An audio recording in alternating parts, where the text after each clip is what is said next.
Kalau saya boleh masakkan untuk buka puasa, nak makan apa? Anak-anak ke nak makan apa? Nani? Assalamualaikum. Saya nak tanya sikit je. Kalau saya boleh masak untuk buka puasa, nak makan apa? Anak-anak ke nak makan apa? Suka makan apa kalau buka puasa? Kamu makan sushi. Oi, banyak ni. Satu je yang semua makan. Ayam percik. Ayam percik. Ayam percik okey. Kenapa suka makan ayam percik? Sebab dia makanan tradisional negara Kelantan. Wah, asal Kelantan ke ni?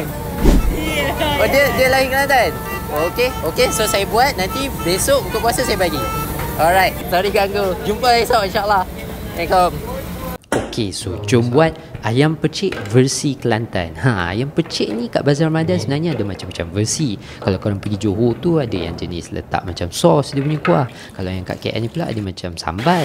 Dan yang ayam percik belah timur pula, Terengganu katanya warna putih. Yang Kelantan macam coklat-coklat sikit. Korang suka ayam percik yang mana? Cuba komen sikit kat bawah.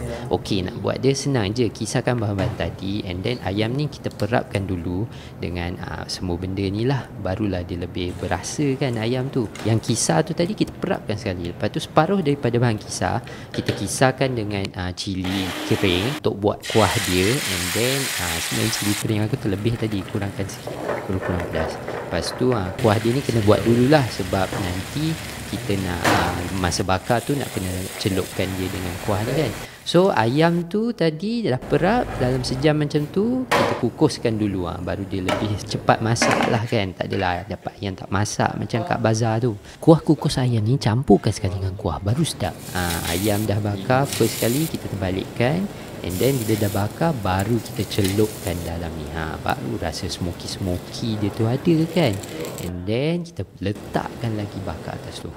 Tengok tu memang mengiurkan kan bulan-bulan puasa ni lagi.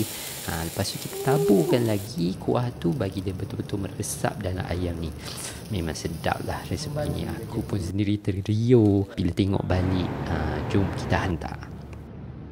Sebenarnya aku tu lupa nak rakam yang satu family adik ni turun nak ambil makanan ni. Minta maaf lah sangat. Abang pun puasa masa tu. Abang tu lupa nak tekan record. Sudah.